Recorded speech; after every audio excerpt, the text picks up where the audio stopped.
अच्छा, ठीक है, ओके। नमस्कार। मैं अंतर्राष्ट्रीय हिंदी संगठन नीदरलैंड से डॉक्टर ऋतु शर्मा ननन पांडे आज फिर आपके सामने उपस्थित हूँ एक नए लेखक को लेकर उनकी नई कहानी सुनने के लिए।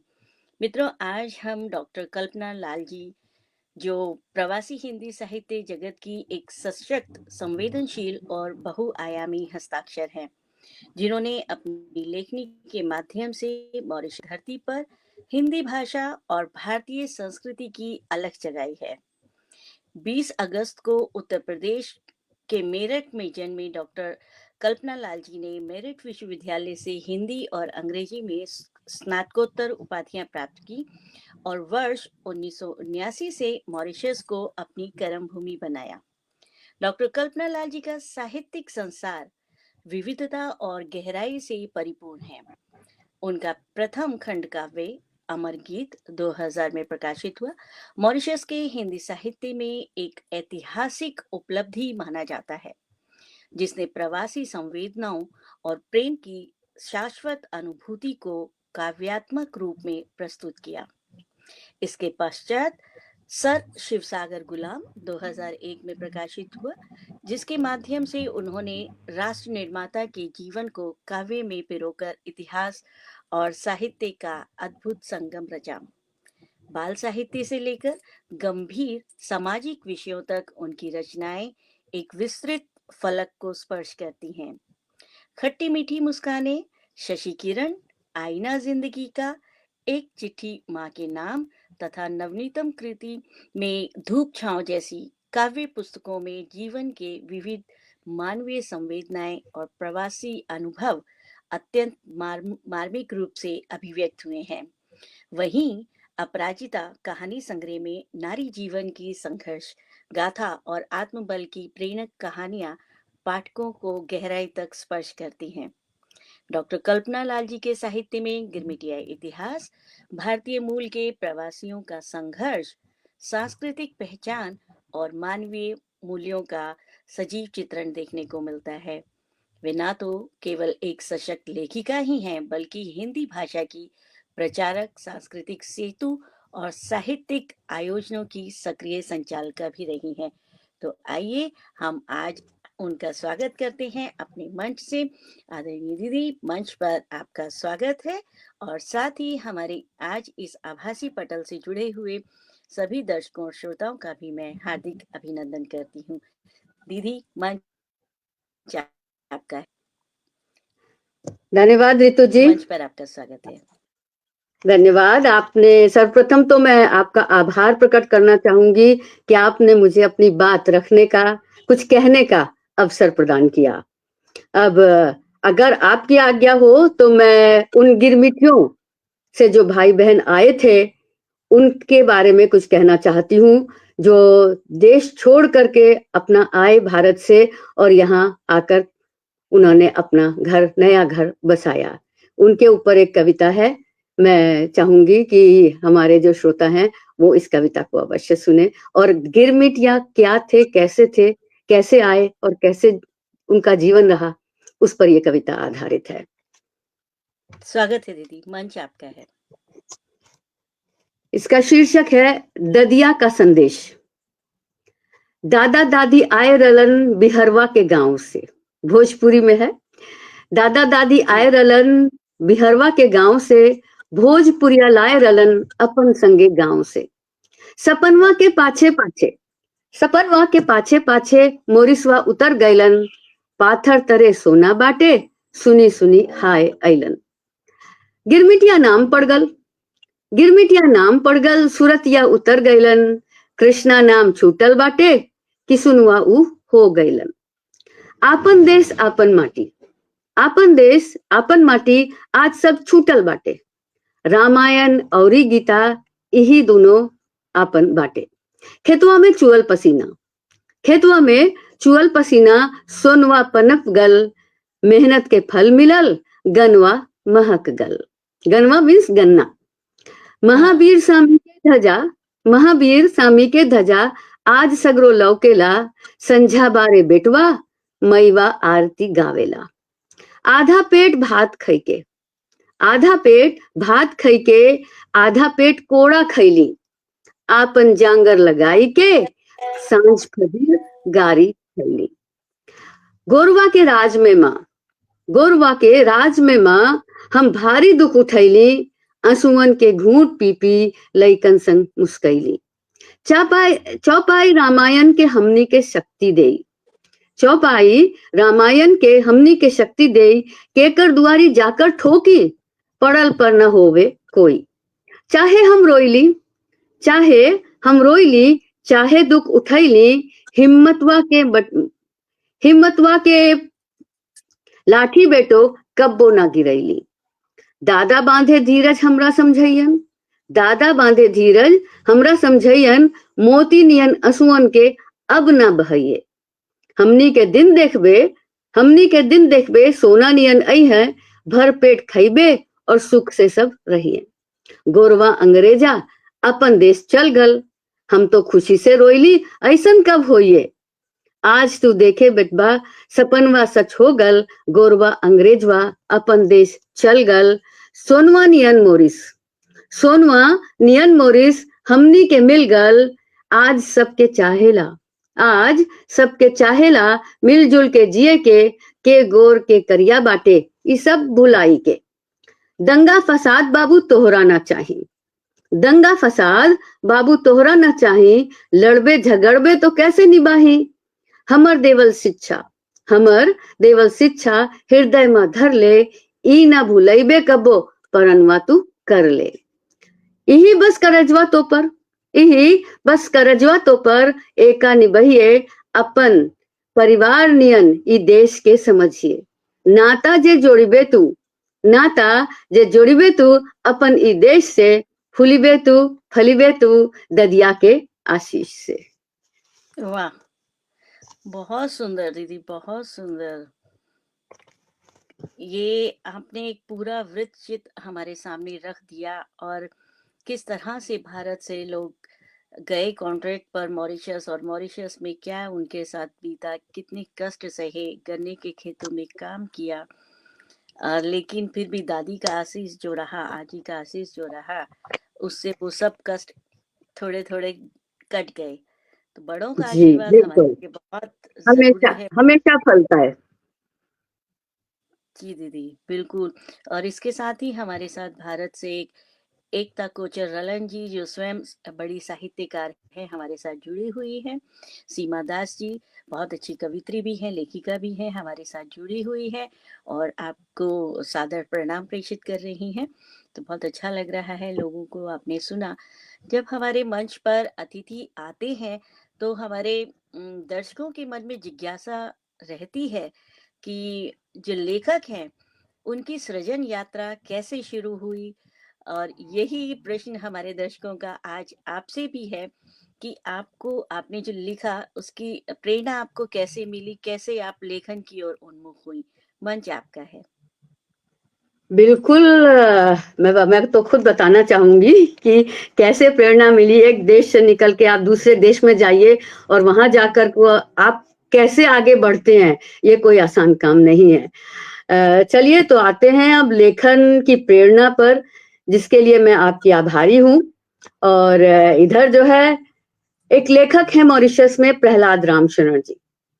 उन्होंने सदा ही मेरा हौसला बढ़ाया, क्योंकि नई आई थी यहाँ, उनके साथ जुड़ी। वो एक लेखक हैं, उनसे काफी कुछ सीखा।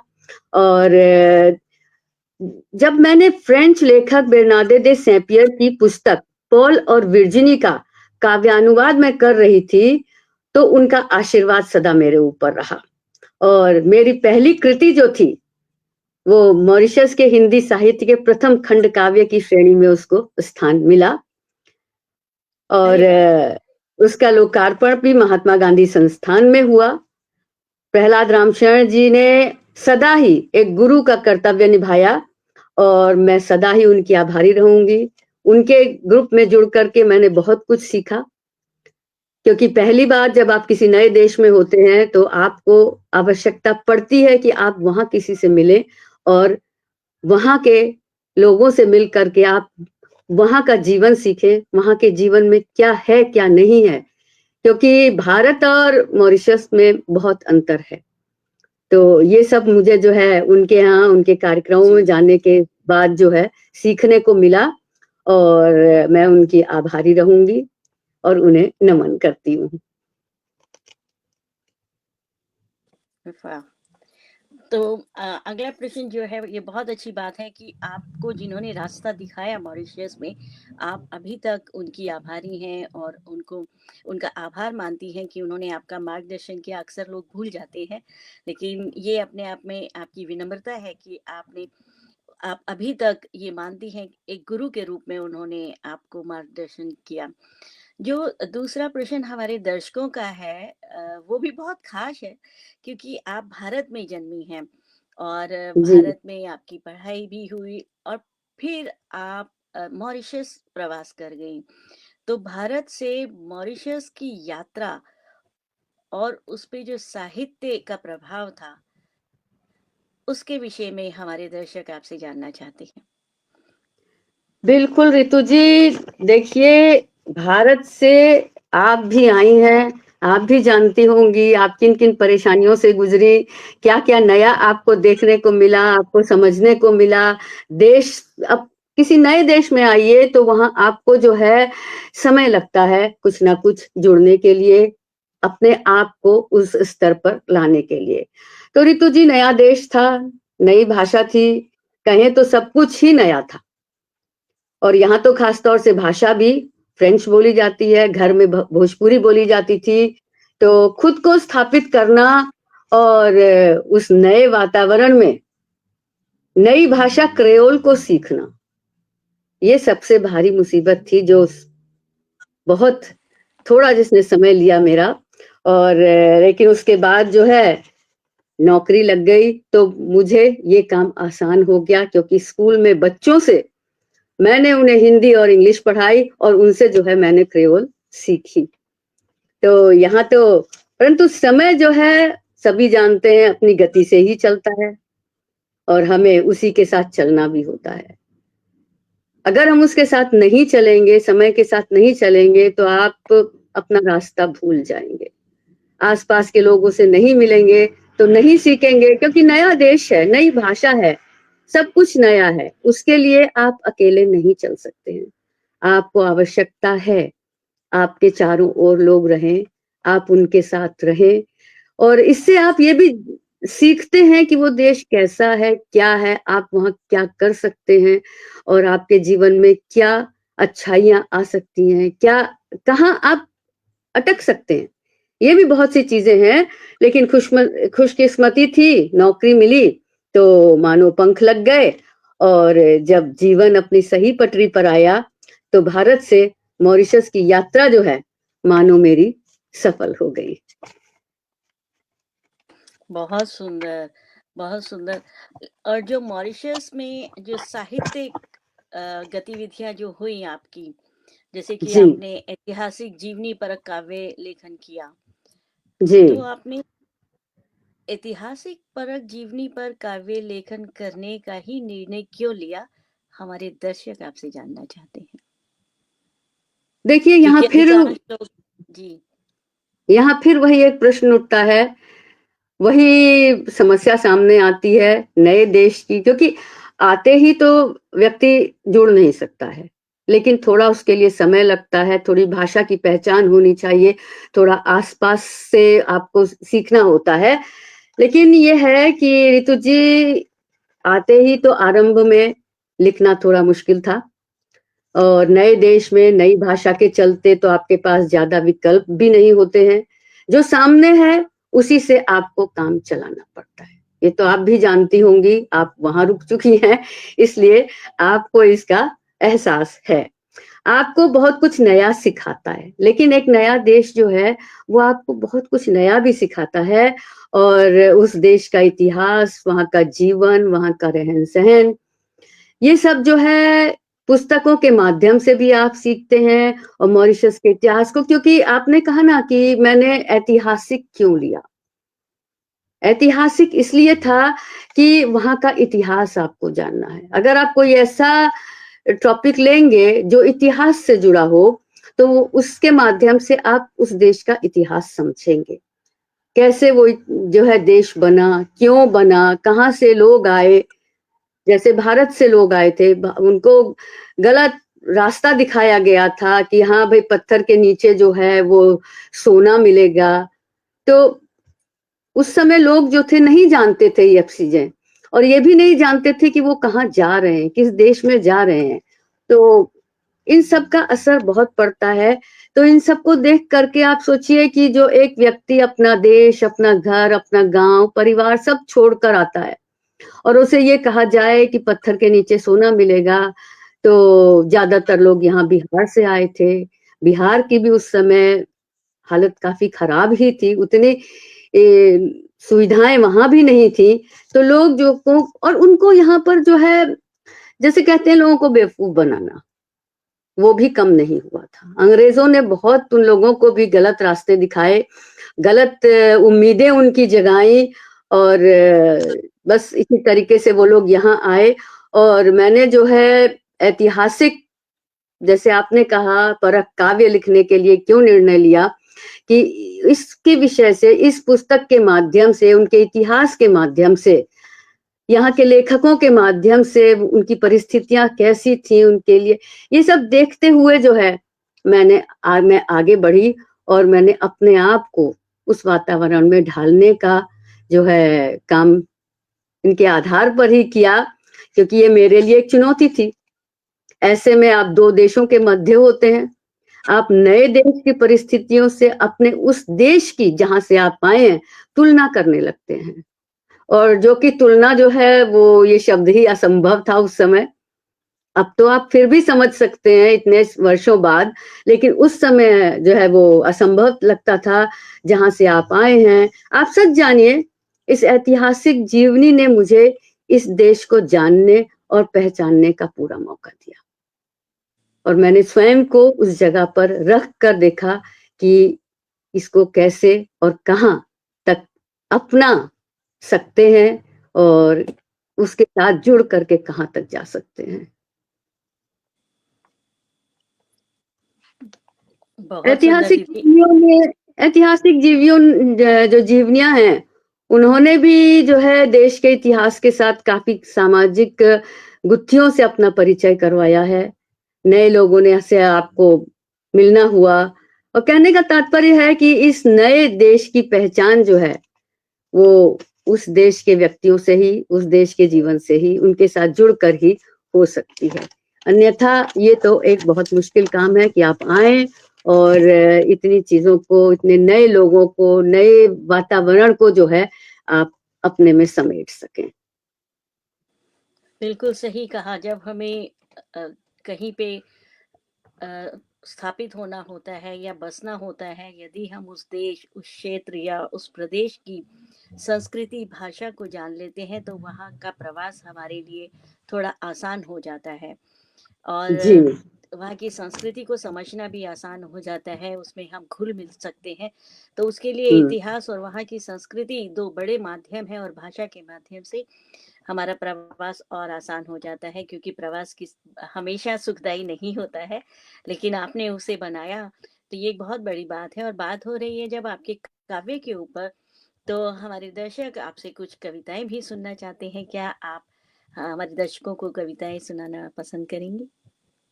देखिए, वैसे तो मेरी ज्यादातर काव्य रचनाएं ही हैं, और अभी तो हम जैसे खुशी के बादल हमारे लिए उड़े कि हाँ हम एक ऐसे समय में आए और उनसे जुड़ सके, मिल सके, इस देश को अपना बना सके, तो ये भी जो है खुशी का मौका है। और इसी खुशी के मौके को मैं खुशी वाली कविता आपको सुनाना चाहूंगी, जिसका शीर्षक ही खुशियां है।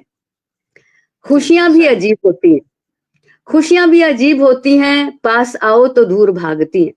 कई बार होता है कि खुशियां भी अजीब होती हैं, पास आओ तो दूर भागती हैं, और कभी बिन बुलाए दरवाजा खुद खटखटाती हैं।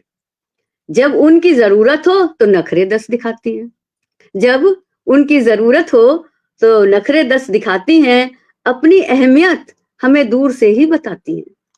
पर उनके बिना, पर खुशियों के बिना हम भी तो अधूरे हैं। उनसे ही तो हम और आप पूरे हैं। नहीं तो इस जीवन में क्या रखा है? खुशियां ना हो तो जीवन में क्या रखा है? उसी घिसी पिटी लकीर पर चल रहे हैं सभी। उसी घिसी पिटी लकीर पर चल रहे हैं सभी।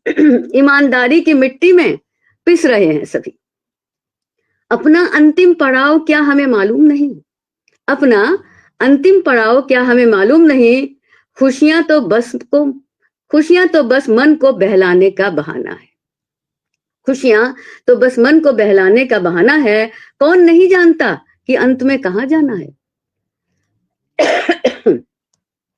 जानकर भी अनजान मगर हम रहते हैं। जानकर भी अनजान मगर हम रहते हैं। दर्द भरे गलियारों में नित बहते हैं। तो इल्जाम क्यों दूसरों पर लगाते हैं? जब हम जानते हैं लेकिन फिर भी इल्जाम दूसरों पर लगाते हैं। अगर हिम्मत है तो आगे बढ़िए और कीजिए सामना। खुशियों को मुश्किल नहीं है थामना। भूल जाइए इस दुनिया की बेवफाई को और मत दीजिए किसी भी सफाई को। जो होना है वो तो होकर ही रहेगा। जो होना है वो तो होकर ही रहेगा। रक्त बहना है तो वो बहकर ही रहेगा। जीवन एक जंग है। जीवन एक जंग है। जब तक है उससे लड़ते रहिए। बस खुश रहिए और सदा मुस्कुराते रहिए।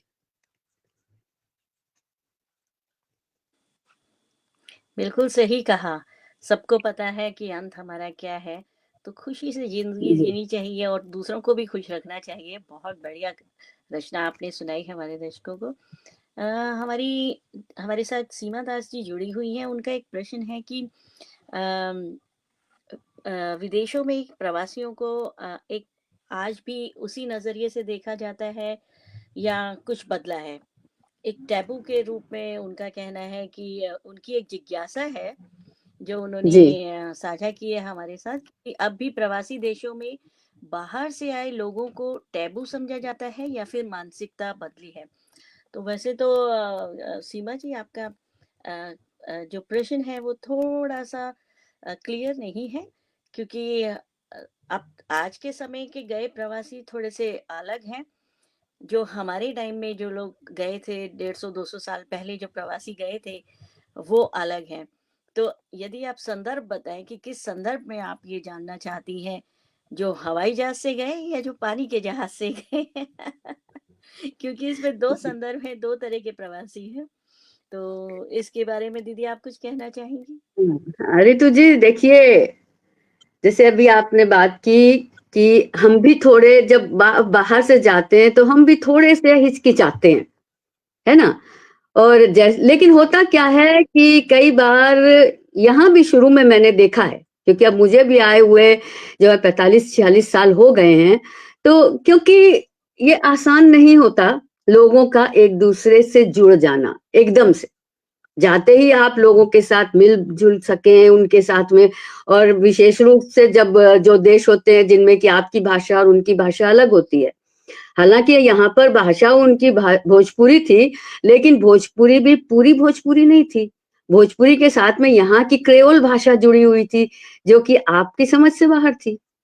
लेकिन इसके भी 2 रास्ते होते हैं कि आप अब पुराने समय में लोग कैसे आए, क्यों आए, लेकिन जब हम आए, तो उसका एक सही-सा रास्ता है, वो ये है कि आप अलग ना रहिए। आप मिल-जुल के रहिए, मिल-जुल के रहने की कोशिश कीजिए। आप अपना दुःख उनसे बाँटिए, उनका दुःख आप जोड़िए, उनके साथ आगे बढ़िए। जब तक वो दोनों तरफ के रास्ते एक-दूसरे से नहीं मिलेंगे, तब तक जो है ये बना रहता है। और मैंने देखा भी है कि कुछ लोग नहीं मिलना चाहते हैं। वो अपने में ही अपना ही एक गुट बनाकर रहना चाहते हैं। ये भी उसका एक कारण है।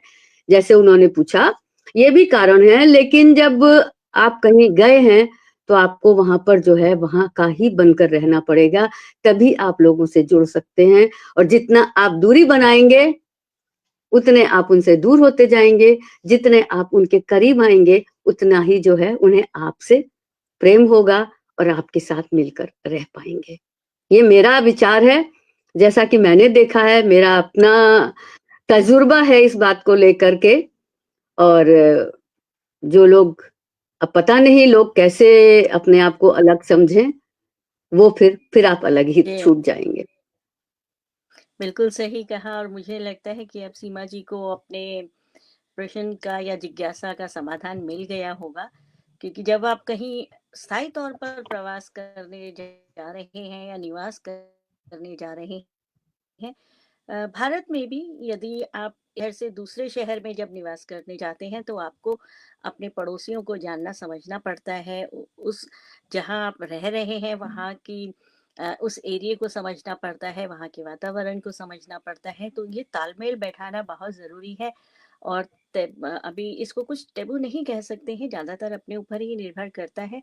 जैसे कि दीदी को 45 साल हो गए हैं मॉरिशस में रहते हुए और मुझे लगभग 23 साल नीदरलैंड में रहते हुए हो गए हैं। तो ये हम तो भारतीय हैं ना, तो हमारा काम ही जोड़ना है और सबके बीच में हम लोग जो हैं कैसे कहें कि नमक की तरह घुल मिल जाते हैं कि अगर नमक को निकाल दिया जाए तो स्वाद खराब हो जाता है, तो ऐसे ही अगर हम भारतीयों को निकाल दिया जाए विदेशों से तो विदेशों में कुछ नहीं बचता, ऐसा मेरा मानना है। बिल्कुल। और हमारे साथ इस बीच में वरिष्ठ लेखिका साहित्यकार निर्देश निधि जी भी जुड़ गई हैं, आपको बहुत बहुत साधुवाद कह रही हैं। और शिव मोहन जी हमारे साथ जुड़ गए हैं। आप बहुत वरिष्ठ साहित्यकार हैं, बाल साहित्यकार हैं, कवि भी हैं और एक महत्वपूर्ण प्रयोग, शानदार आयोजन, लेखक की कहानी लेखक की जुबानी के लिए बधाई भी दे रहे हैं। आदरणीय, आपका स्वागत है। तो अगला प्रश्न जो है हमारे दर्शकों का दीदी आपसे, वो इसी के ऊपर ही है कि आपके साहित्य में अधिकांश जो आपने लिखा, चाहे वो काव्यात्मक रूप रूप में लिखा, चाहे कहानी के रूप में, चाहे बाल साहित्य के रूप में, उसमें गिरमिटिया इतिहास का विशेष महत्व रहा है। तो हमारे दर्शक ये भी जानना चाहते हैं कि वैसे तो आपने बताया ही है किस तरह से गिरमिटिया से आप जुड़े हैं, तो इसके पीछे का भी क्या कारण रहा कि आपके आपके लेखन में गिरमिटिया को आपने महत्व दिया है? मंच आपका है। देखिए सभी जानते हैं गिरमिटिया शब्द जो है वो एग्रीमेंट का बिगड़ा हुआ रूप है ना? तो ये और बंधुआ मजदूर जो थे उनकी दास्तानें जो हैं वो यहाँ पर हैं, आंसुओं से जो लिखी गई हैं, जिन्हें अमानवीय श्रेणी में रखा जाता था, मानवता का काला धब्बा कहा जाता था, क्योंकि अंग्रेजों का राज था। वो आपको पूछते नहीं थे, आप तो उनके लिए नौकरों से भी गए गुजरे थे, जिसे हम कभी भूल भी नहीं सकते। गुलामी और भूख की जो पराकाष्ठा थी वो उस समय काफी बढ़ी हुई थी। मॉरिशस में एक समय था जब लोगों ने इसे जिया था। जो हमारे यहाँ की मेरी सास ससुर वगैरह हैं, जो उनके उनके मतलब बहुत ज्यादा समय नहीं बीता है, लेकिन उन्होंने जो है वो दुख वो दर्द यहाँ जिए हैं। और यहाँ का जो इतिहास है वो भी जो है अब रच बस गया है, नया है। लोग आए आते, जैसे जैसे लोग आते जाते हैं इतिहास बदलता जाता है।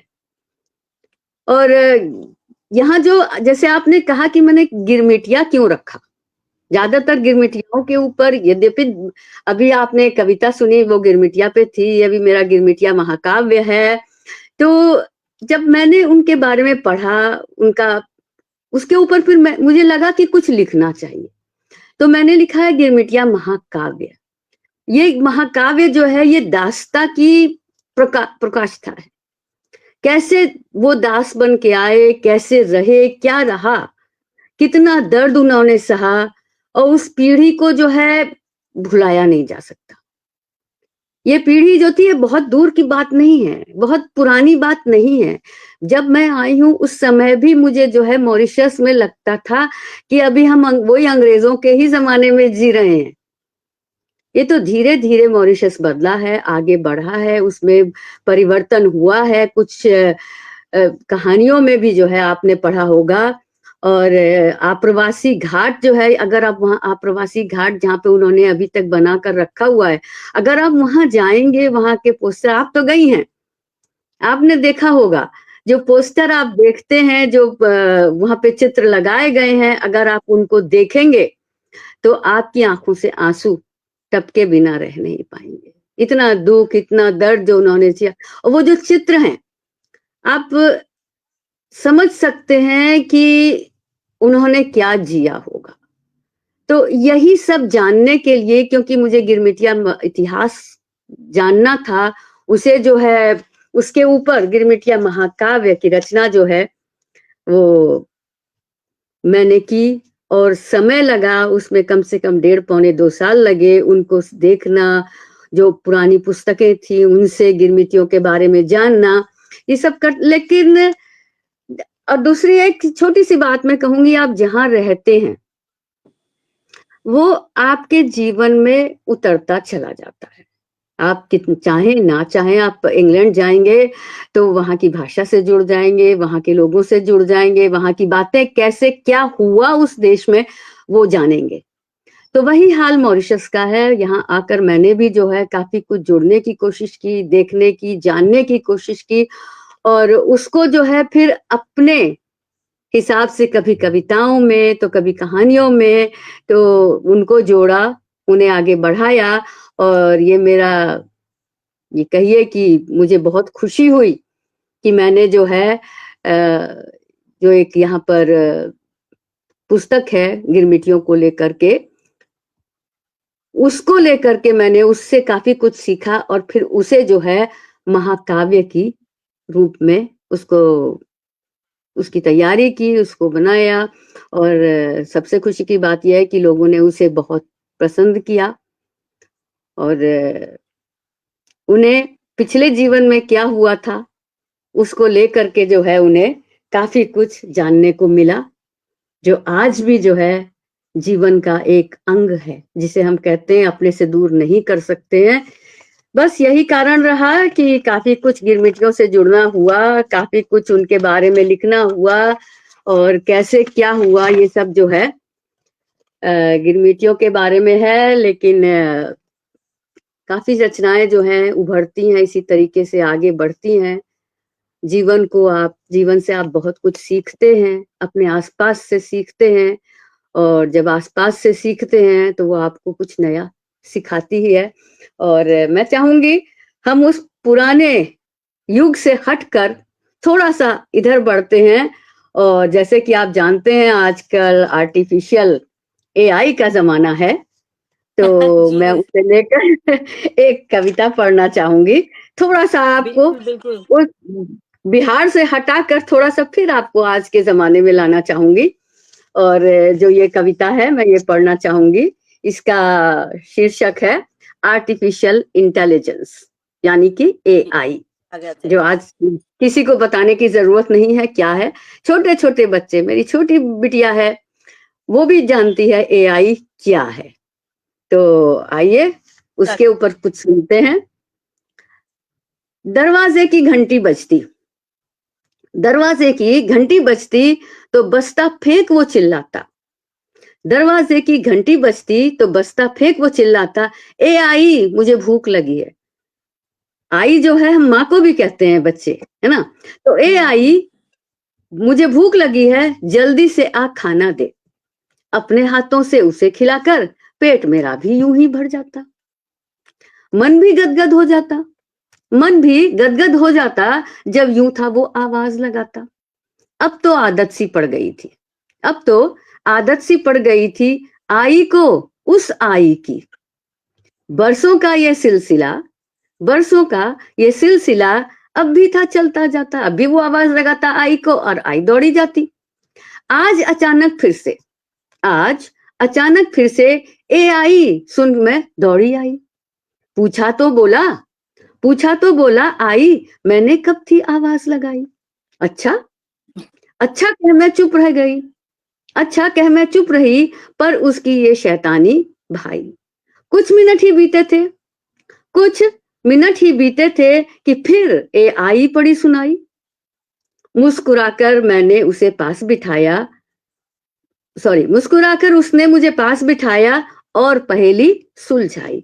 ए आई ये तू नहीं है, ए आई ये तू नहीं है, ये तो है कंप्यूटर की आई। ए आई ये तू नहीं है, ये तो है कंप्यूटर की आई। अच्छा, अच्छा, मेरे जैसी क्या कंप्यूटर की होती है आई? आई ये है जादू का बंदा। आई ये है जादू का बंदा, जो नित रचता खेल निराले। मैं और तुम होते हैं कौन? मैं और तुम होते हैं कौन? ये तो दुनिया भर को संभाले। कंप्यूटर के अंदर बैठा, कंप्यूटर के अंदर बैठा, ये करता है खेल निराले। बुद्धिमान चतुर जो शिक्षक, बुद्धिमान चतुर जो शिक्षक, यूं समझ लो ये आज का। दुनिया को विज्ञान पढ़ाता, दुनिया को विज्ञान पढ़ाता, और मास्टर माइंड है कहलाता। इंसानों की तरह सोचता, इंसानों की तरह सोचता, और मुश्किलों से जूझा करता। डेटा का विश्लेषण कर, सिर्फ यही नहीं, डेटा का विश्लेषण कर, समस्याओं से है नित लड़ता। दुनिया भर की भाषाएं, दुनिया भर की भाषाएं उंगलियों पर उसके रहती। मानव जैसी बुद्धि योजना, मानव जैसी बुद्धि योजना के तीर चलाता।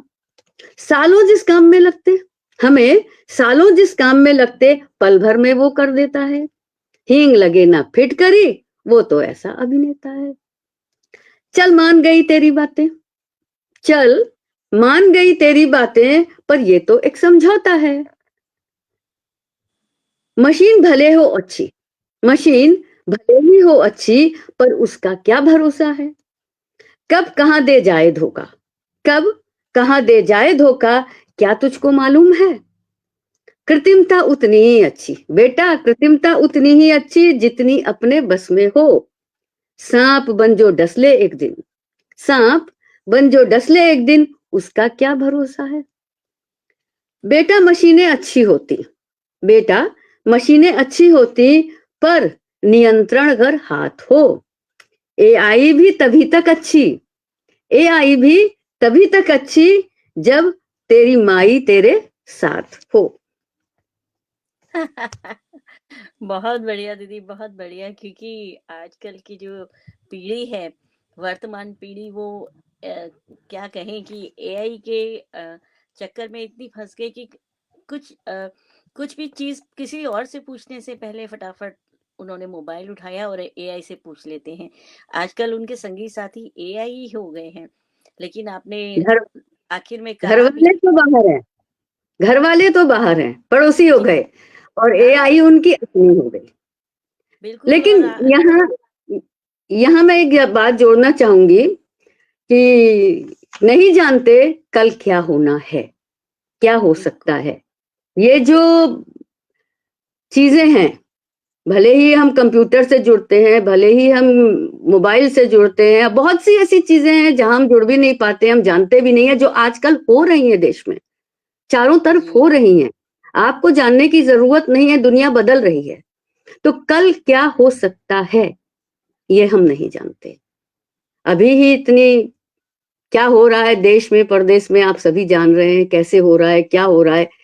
लेकिन हर चीज को उसी दृष्टि से देखा जाना चाहिए, उतना ही जानना चाहिए जितना कि आप उस पर अपना हक रख सके। आपने सब कुछ अगर उसके हाथ में दे दिया, तो इसके ऊपर मैंने एक बार कहानी भी पढ़ी थी कि सब कुछ जो है वो समाप्त हो जाता है। तो ईश्वर ना करे ऐसा हो, और हम सही रास्ते पर चले, सही रास्ता चुने, चाहे वो एआई का हो या कोई और भी हो, लेकिन उनसे बचकर भी रहें, अपना काम निकालें, यही सबके लिए सही होगा। बिल्कुल सही कहा आपने कि आधुनिकता और तकनीकी जितनी तेजी से आगे बढ़ रही है, वो बहुत अच्छी बात है।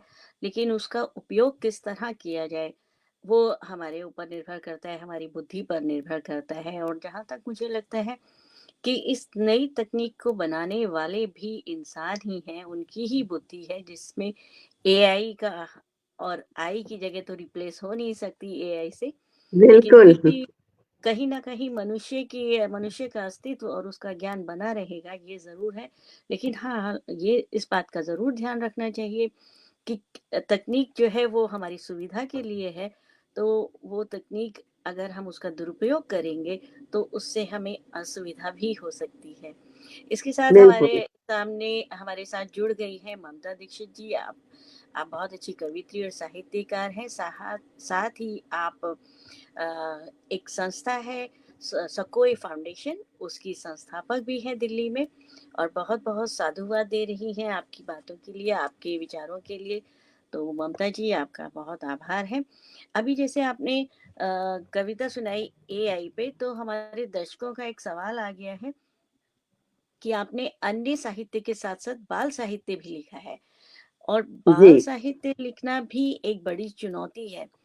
तो जहाँ जी आप गंभीर साहित्य लिखती हैं और बाल साहित्य भी लिखती हैं, तो इन दोनों के बीच में आप कैसे तालमेल बिठाती हैं, या इनके लेखन के कुछ अनुभव हमारे दर्शक आपसे जानना चाहते हैं। मंच आपका है। बिल्कुल। देखिए, मेरी एक है खट्टी मीठी मुस्कानें, ये बाल कविता संग्रह है, जो बहुत सुंदर। काफी समय हो गया, मेरे ख्याल से 30-35 साल 35 साल तो हो ही गए होंगे इस पुस्तक को। उस समय हिंदी संगठन में हम लोग थे, और वहां से ये हुआ कि एक बाल पुस्तिका निकालनी है। तो उसके लिए फिर सबसे बातचीत हुई, तो मैंने अपना नाम उसके लिए दिया कि हाँ, मैं बाल कविता संग्रह लिखूंगी। ये बाल कविता संग्रह लिखने का भी एक ढंग होता है। आप तो बालकों से जुड़ी हुई हैं, उनके साथ काफी कविताएं वगैरह सब कुछ आप करती रहती हैं। आप जानती हैं कि बाल कविताएं लिखनी आसान भी होती है, हम कह सकते हैं, और बहुत मुश्किल भी हो सकती है।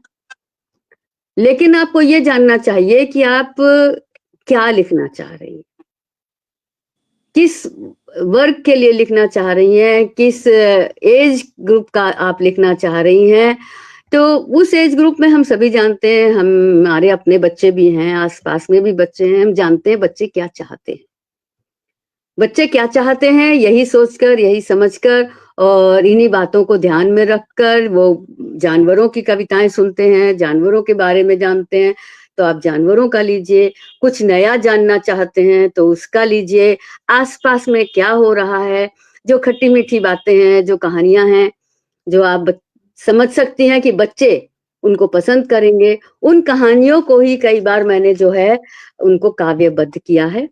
कोई नई ऐसी चीज नहीं है कि कुछ नया ही दिया है बिल्कुल एकदम से, जो किसी ने ना जाना हो। लेकिन बच्चे जो हैं, बच्चों को जानना बहुत आसान है। बच्चे क्या चाहते हैं, हम सभी माँ बाप हैं, हम सब जानते हैं कि उन्हें क्या चाहिए, किस उम्र में क्या चाहिए, और उनको आप क्या दे सकते हैं, कैसे दे सकते हैं। बस यही सब ध्यान में रख करके जो है मैंने इसकी रचना की, खट्टी मीठी मुस्कानें, जिसमें छोटी छोटी कविताएं हैं, जिसमें जो है मैं कहना चाहूंगी, जो मैंने भी जो शीर्षक चुने हैं उस पे से कुछ शीर्षक आपको बताना चाहूंगी, जो है एक वंदना से आरंभ किया है। इसमें जो है रोटी, एक बहुत छोटी सी रोटी के ऊपर एक कविता है। गोल गोल तवे से उतरी, पहुंची सीधी पेट में, तरह तरह की रोटियां मिलती हैं हर रेट में। बहुत सिंपल। चावल कितने ही खा बिल्कुल। लो, रोटी की बात निराली है। 2 दिन भी जो ना खाओ तो लगे पेट ही खाली है। रोज रोज हम खाते इसको, जी मगर नहीं भरता। सांझ सवेरे रात और दिन इसको खाने का मन करता। पिज्जा वाली रोटी आज बिक रही बाजार में, बच्चे दौड़ रहे हैं पीछे, देखो इसके प्यार में। छोटी सी है रोटी कहती, मान सदा रखना मेरा, मिल बांट कर मुझको खाना, ना करना तुम तेरा मेरा। कुछ नया नहीं है, वाह। बच्चों से जुड़ करके उन्हें क्या आज पसंद है, इसको लेकर के जो है काफी कविताएं में लिखी है मैंने। कुछ कहानियां हैं, बिल्ली की घंटी, और इसी तरीके से मेरी गुड़िया, छोटी छोटी हैं जो बच्चों को आप सिखा सकते हैं, सुना सकते हैं, जो उन्हें पसंद आए। चंदा मामा के ऊपर है। मुड़िया पहाड़ यहाँ पर एक मॉरिशस में है, जिसकी एक बड़ी बाहरी कहानी भी है मुड़िया पहाड़ को लेकर के, उसको भी मैंने लिखा है बच्चों के लिए। और पहेलियां हैं, रक्षाबंधन है, परिलोक है, इस तरीके से करके। और भी नहीं तो कंप्यूटर के बारे में ही उनको सिखाया है कि मैं मानव की रचना हूँ, बिजली से मैं चलता हूँ, नाम है मेरा कंप्यूटर, मैं हूं तुम सबका ट्यूटर। तो इस अरे वाह। तरीके की छोटी छोटी हैं। उनको कुछ खेल सिखाए हैं, कुछ उनको नानी दादी के बारे में बताया है, नानी की कहानियां, दादी की बातें, और उस इसी तरीके की जो है लेकर के, विज्ञान को लेकर के, लोरी है, ये छोटी छोटी सी जो है कविताएं हैं जो उनके लिए मैंने बनाई, और ये सबको बहुत पसंद आई, विशेषकर बच्चों के लिए थी, बच्चों ने इसे बहुत सराहा। बहुत सुंदर दीदी। इस बीच में हमारे साथ राजभाषा विभाग से वरिष्ठ अनुवादक और साहित्यकार कवि आदरणीय अतुल खरे जी भी जुड़ गए हैं। आपको बहुत बहुत साधुवाद दे रहे हैं। अभी आपने बात धन्यवाद। की मुड़िया पहाड़ की, तो जी मुड़िया पहाड़ के विषय में हमारे दर्शकों को थोड़ा सा बतलाइए, मुड़िया पहाड़ और आपने जो रचना लिखी है मुड़िया पहाड़ पे, क्या आप जी। हमारे दर्शकों के लिए का पाठ करना पसंद करेंगी? आप तो मॉरिशस आ चुकी हैं, आप जानती हैं, वहां पर समुद्र एक तरफ है, दूसरी तरफ थोड़ी पहाड़ियां भी हैं, और पहाड़ियां जो हैं उन पहाड़ियों में जंगल भी हैं, तो उन जंगलों में लोग आते जाते नहीं हैं, लेकिन एक कहानी है उसके ऊपर रची गई है कहानी, जैसे बड़े बूढ़े लोग अपने बच्चों को कहानियां सुनाते हैं, जरूरी नहीं है कहानी सच्ची भी हो, लेकिन बच्चों को सुनाने की होती है। तो यहाँ पर वो कहानी जो है, मुड़िया पहाड़ कहानी जो है, वो काफी प्रचलित है बच्चों में, और बताया जाता है कि एक पहाड़ी पर जो है एक दूध बेचने वाला रहता था, और वो दूध बेचने जाया करता था। जब वो वहां जाता था तो उसे एक दिन जो है वहां पर परियां घूमती हुई नजर आई, और उन परियों से उसकी दोस्ती हो गई, उनके साथ वो रोज मिलने जुलने लगा, वहां बैठता था पीपल की ठंडी छाया में, उनसे बातें करता था, और एक दिन उसकी आंख लग गई, जब आंख लगी तो देखा परियां गायब हो गई। तो उसने ये कहानी जो थी जब आकर के अपने और साथियों को सुनाई, तो कुछ को तो सही लगी, कुछ को लगा कि नहीं, ये तो ऐसा तो हो ही नहीं सकता है, परियां कहाँ से आ सकती हैं, इस तरीके से करके ये कहानी जो है, जब वो हुआ तो उन्होंने उसको कहा कि भाई ठीक है, अब तू खड़ा हो जा, अगर हमें बताना, हम भी जाकर देखेंगे। लेकिन जब वो लोग देखने के लिए गए तो उसने मना किया कि तुम पास मत आना, लेकिन वो पास पहुंच गया, तो उस दिन से जो वो था, वो पत्थर का हो गया, और जो एक पहाड़, ऊपर पहाड़ की मुड़िया, मुड़िया कहते हैं सिर को, वो जो एक इस तरीके का एक पहाड़ है, जैसे कि उसके ऊपर एक सिर जो है वो झुका हुआ है, तो सब कहते हैं ये उस व्यक्ति का सिर है जिसने कि मुड़िया पहाड़ की कहानी हमें सुनाई, और परियों ने जो है ये उसको आशीर्वाद के बजाय उसको ये दे दिया कि अब वो जो है हमेशा के लिए उसकी जो है वो मुड़िया पहाड़ बन गया। यही एक छोटी सी कहानी है। इस कहानी को जो है मैंने कविताबद्ध किया, और ये कहानी बच्चों के लिए जो है आगे बढ़ा दी। हालांकि ये कहानी काफी पुरानी है, बड़े टाइम से सुनी जाती है, लेकिन उसका भी अपना एक सही है, गलत है, राज है, जो भी है, लेकिन वो कहानी, बहुत सी कहानियां ऐसी होती हैं जो हमने देखी नहीं, सुनी नहीं, नानी दादी से ही सुनते हैं, और उन कहानियों को हम सच मान लेते हैं। अब हो सकता है वो होती हो, परियां होती हो, ये हम भी नहीं कह सकते, हमने परियां तो देखी नहीं, लेकिन परियां हैं और थी।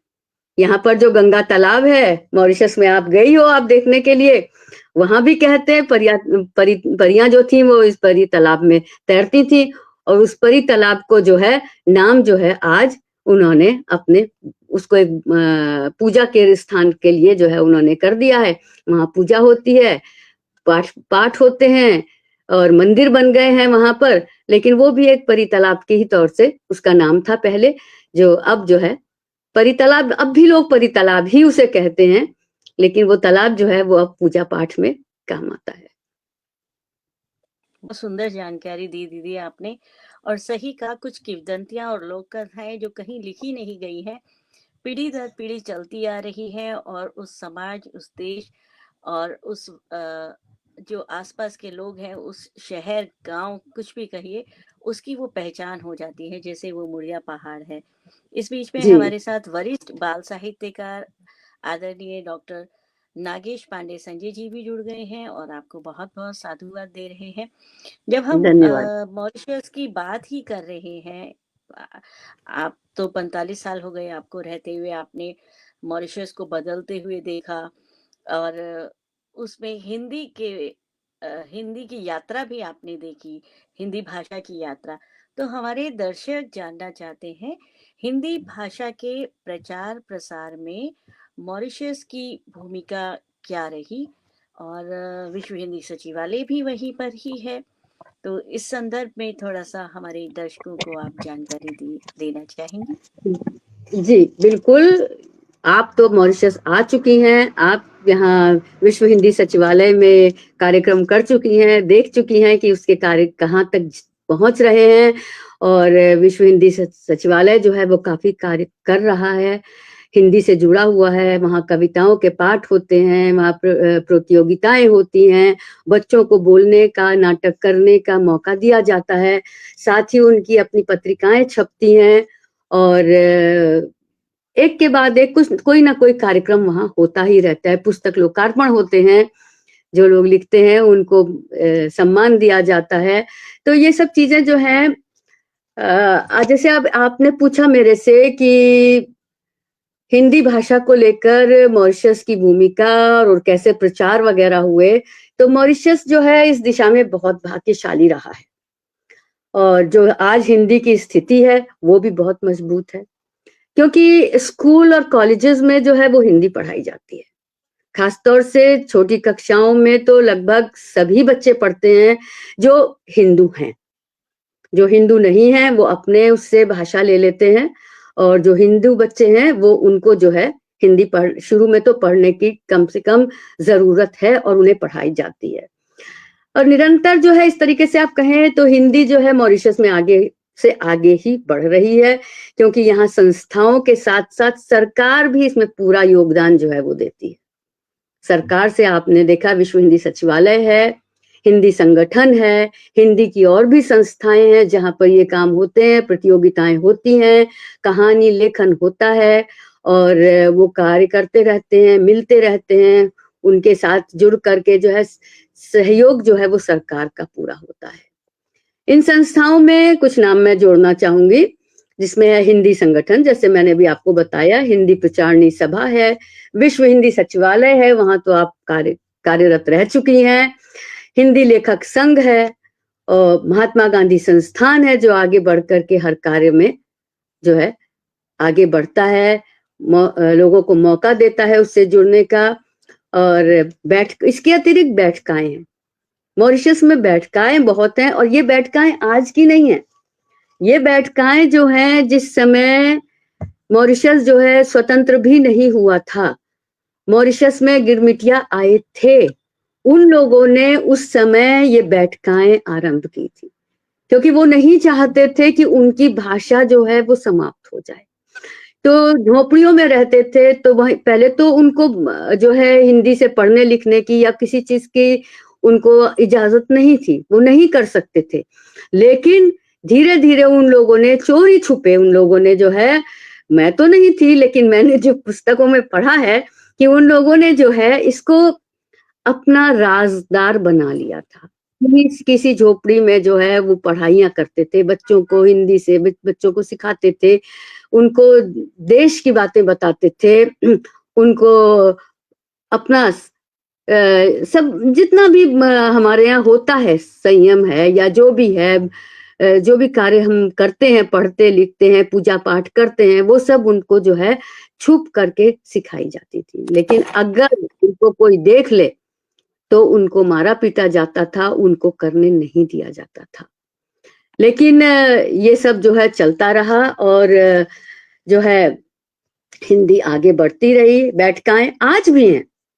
जब गिरमिटिया आए थे उस समय से बैठकाएं जो है वो आज तक चल रही हैं और ये बैठकाएं जो हैं इनमें पढ़ाइयाँ होती हैं और इनकी प्रतियोगिताएं होती हैं, इनके साथ में जो है कभी तरह तरह के कार्यक्रम भी किए जाते हैं, परीक्षाएं होती हैं, जो भारत से भी परीक्षाएं उनके साथ ली जाती हैं और यहाँ पर उनको जो है उनकी परीक्षाएं जब होती हैं तो उनके पेपर सब भारत जाते हैं, वहाँ उनको देखा जाता है, उनको आगे बढ़ाया जाता है और साथ ही साथ जो बैठकाएं हैं ये प्रतियोगिताएं करती हैं, बच्चे और बड़े सब इसमें भाग लेते हैं।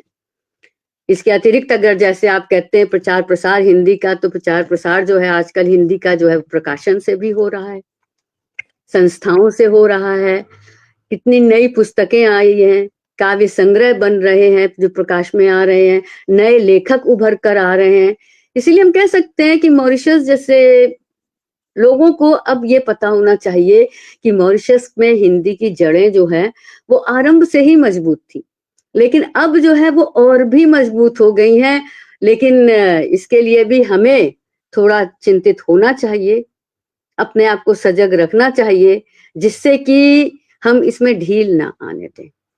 और सबसे बड़ी बात ये होती है जब स्कूलों में परीक्षाएं होती हैं, उन्हें हिंदी पढ़ने की सुविधा है।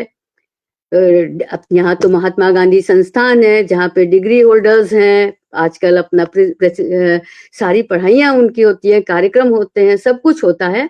तो बस अपने आप को ढील तब तक चलता रहेगा जब तक कि आप जो है खुद ढील ना दें। आप अपने बच्चों को हिंदी के लिए पढ़ें, प्रोत्साहित करें।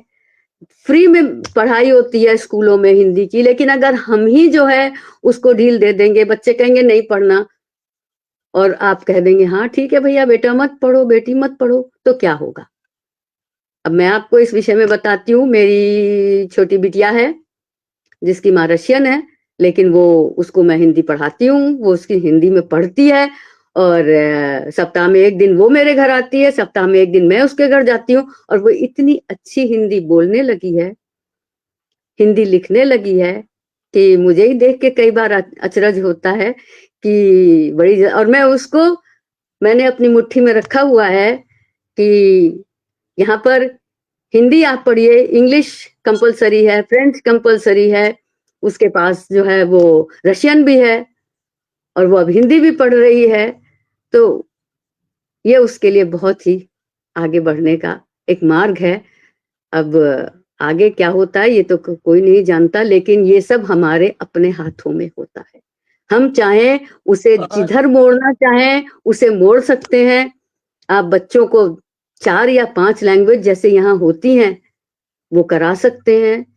और अगर बच्चे बच्चे नहीं चाहते, कई बार बच्चे नहीं चाहते, वो कहते हैं नहीं बहुत हो गया, लेकिन ये जो है ये परिवार पर निर्भर करता है, माता पिता पर निर्भर करता है कि उन बच्चों को कहाँ तक आप अपने उसमें रख करके उनको आगे, क्योंकि इस छोटी उम्र में बच्चों को जो है अगर आप छोड़ देंगे तो वही उनके लिए आगे मुसीबत खड़ी करेगा। लेकिन अगर आप उनको मार्ग दिखाएंगे, मार्गदर्शक बनेंगे, उनको क्या सही है ये बताएंगे, तो वो बच्चा अपने आप आगे बढ़ेगा। तो अब मॉरिशस में जो है, जैसे आपने पूछा यहाँ के बारे में, तो काफी अच्छा चल रहा है हिंदी को लेकर के, हिंदी भाषा को लेकर के सब तरीके की सुविधाएं हैं। बस हमें उन सुविधाओं को अपने बच्चों तक पहुंचाना है। बिल्कुल सही कहा आपने। और मॉरिशस में जिस तरह से अभी आपने बताया भी अपने वक्तव्य में कि गिरमिटिया लोगों ने अपनी संस्कृति भाषा को संभाल कर रखा है, वैसे तो इसकी अब ज़रूरत भारत में भी हो गई है, क्योंकि जी भारत में गिरमिटिया देशों से या पाश्चात्य देशों से अधिक पाश्चात्यपन हमको देखने को मिलता है। भारत में बहुत कम जो युवा पीढ़ी है वो हिंदी बोलती है। और आपने ये भी कहा कि हर चीज़ की शुरुआत घर से ही होती है। तो जिस तरह से गिरमिटिया लोगों ने पीढ़ी दर पीढ़ी अपनी भाषा को संभाल के रखा, सहेज के रखा, और आज भी वो हिंदी के लिए इतने प्रयासरत हैं कि हिंदी की जड़ें वहाँ जमी रहे, ख़त्म ना हो, हिंदी इसी तरह आगे बढ़ती रहे, प्रयास कर रहे हैं। आपने बताया किस तरीके से आपकी पोती जो है वो कई भाषाओं के साथ साथ हिंदी भाषा भी सीख रही है। तो ये अपने आप में एक बहुत ही प्रेरणादायक बात आपने बताई है कि किस तरह से एक अहिंदी भाषी देश में, सुदूर भारत से बहुत दूर, जहाँ पे हिंदी नहीं है वहाँ पर भी हिंदी का अलग जगाए हुए हैं आप लोग। तो अब हम कार्यक्रम के अंत में आ गए हैं, और हमारे दर्शक आपसे जानना चाहते हैं कि आपके आगामी प्रोजेक्ट या किताबें या हमें क्या पढ़ने को मिलेगा आपके लेखन के द्वारा। हमारे दर्शक आपसे जानना चाहते हैं। यहाँ मैं ये कहना चाहूंगी कि अब जो मेरा आजकल चल रहा है वो हाइकू पर चल रहा है, वो पिछले 2 साल से चल रहा है, और हाइकू पर ही काम हो रहा है। तो बस अगला हमारा जो मंतव्य है वो हाइकू को लेकर के है, और तो कुछ नहीं है।